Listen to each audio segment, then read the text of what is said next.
Pho is the ramen of Vietnam, and it's awesome. If you know how to make authentic pho, this isn't that. Because if you don't know, I live with a vegan. So I've learned to make this vegetarian variation, and if you can see, I added a little meat anyway, because fuck vegans. This is a bit of a bigger ingredient list, so you're going to want rice noodles, a spoon of sugar, star anise, cinnamon, hazelnut, garlic, cloves, dried Vietnamese peppers, you know, those super skinny ones, cilantro, miso, red onion, corn, jalapeno, green onion, and a liter of stock. Ooh, that was a mouthful. You're going to start by slicing the red onion fairly thin like I'm doing here. Just follow along. I'm going to cut that. I'm going to dice the ginger, and we're going to add it to the pot a little bit later. I'm going to go over conversation dynamics. It's a dry topic, so just pay attention to the cooking, okay? If you don't know, some men lie to get women to like them. I know, it's impossible, right? Well, women don't trust men on an instinctual level. It's called the inherent skepticism bias. It's why women like seeing committed shows of love and affection and really detest the easy-to-fake ones. Now, men do it too, but they do it for different reasons. When your buddies are busting your balls or a new work crew gives you a hard time, it's throwing shit at you, testing to see that you're not going to be the idiot at work who gets somebody killed. But when a woman does it, she's testing you to see if you're fuckable. And they are never ending. If you're on a date with a girl and she tells you, you know I'm not going to sleep with you tonight, right? That's a shit test. If you're at home and your wife tells you, you know Cindy's husband rubs her feet every day, that's a shit test. If you're opening a girl at the bar and she asks, are you one of those fuckboys? That's a shit test. If any woman asks you why you're angry and you have no idea what she's on about, that's a shit test. So what's the shit testing for? Congruence, competence, confidence, cockiness, all the above? Who cares? This means that she's thinking about sleeping with you. If you act like that bothers you, you must not be sleeping with women, and she doesn't want to waste her time with somebody that nobody else wants. This means that she's seeing if she can break her plow horse like her friends did. This one means she's hoping you're a fuckboy, but wants to see if you know how to be discreet. Last thing any girl wants is to be that story you're bragging about to the whole town.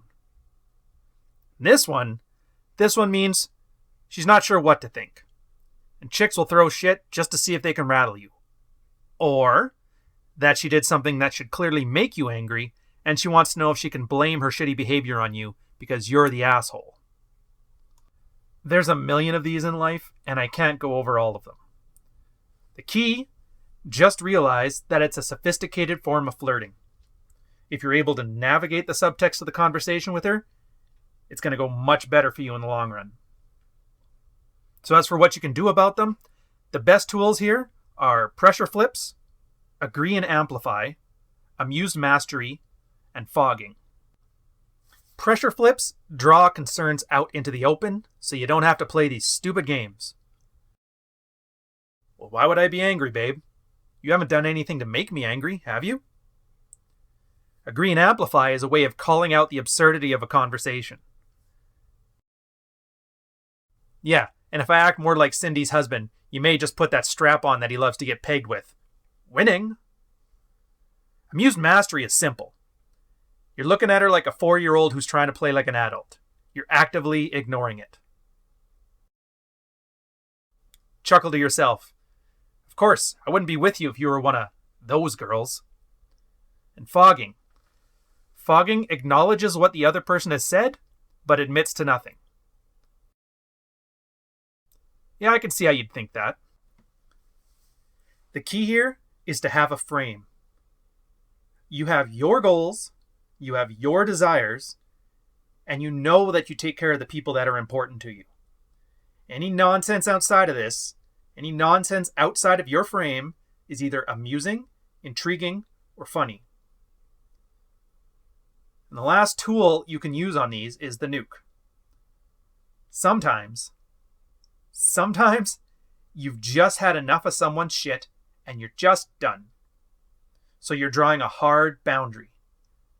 Now the other person can either completely stop whatever crap they're doing, or you're done. And I mean done.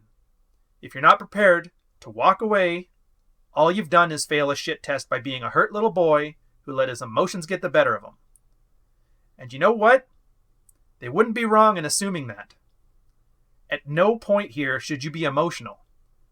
If this isn't just a matter-of-fact presentation about your boundary, then you're not nuking the test, you're failing it. On the green onions here, a little thing I do is I cut off the whites, cut them in half, and then it makes it a lot easier to chop them as a larger group. For the cilantro, you'll see that I roll it a bit into a ball. Then it makes it easier to slice and chop it up and get a fairly even texture around them. And this is going to make all the difference when you're sprinkling it on top of the soup afterwards. So once you're done with all the vegetables here, we're going to go back to the stove and we're going to work on the broth. Now you get this pot on the stove, get it on a decent normal sized heat. There's two ways you can add the hazelnut here. You can either use the shredder like I'm doing, or if you get sick and tired of it, just put it back on the cutting board, smash it with your knife, and then cut it up into smaller pieces. You're going to add that and all the dry ingredients. So that's the cloves, the cinnamon, the star anise, and you're just going to toast this for about 30 seconds.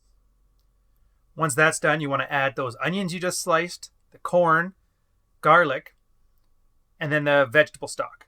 And you're going to bring this stuff up to a boil. As well, you want to take a big heaping tablespoon of that miso and add it in. Once the water starts to boil, it'll kind of mix it up so you don't have to worry too much about it, at least not now. So with shit tests, the one takeaway I want to give you here is to start enjoying it. Yeah, it's like cooking. Sure, if you don't do it, you're going to starve. But if you're not enjoying the process, you're really leaving a lot of the value a woman can offer in the relationship, and you're leaving it on the table. It's part of what makes them exciting. While you're doing that, you're going to get a pot of water on the stove, bring it up to a boil. Once you got it boiling, add the rice noodles, turn the heat off. Give it a bit of a stir in there, keep it moving so it doesn't stick to anywhere, and after about 3 minutes, we're going to take it down to the stove.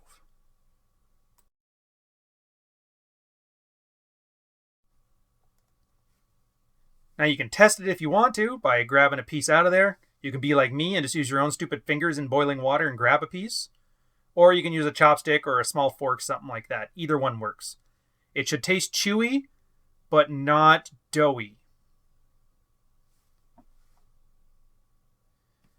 Once it's done, you take it down to the stove, give it a nice bath in some cold water, and then you're going to give the whole thing a rinse. The idea is you want to cool off the noodles, stop the cooking process. Man, that looks good.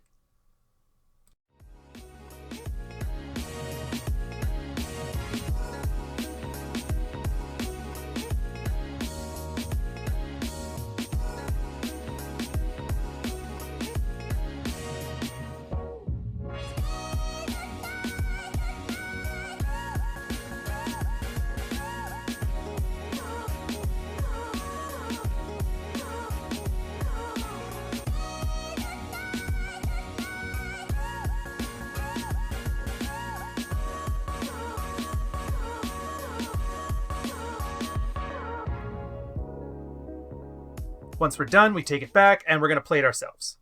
Before you put your hands in the noodles, make sure you wash your hands with tactical soap because nobody's going to want to eat what you had on your fingers all day. Trust me, I know what you've been doing. Then throw a couple ladlefuls of the stock and the vegetables in there. Make sure you can either spoon around the large cinnamon stick, the star anise, and the cloves. If you don't want to do that, you can actually use a spice bag when you put them in there so you can just pull it out as a single group. Then you're going to add all your greens, your green onions, your jalapenos, your cilantro. Same way you would plate up a ramen.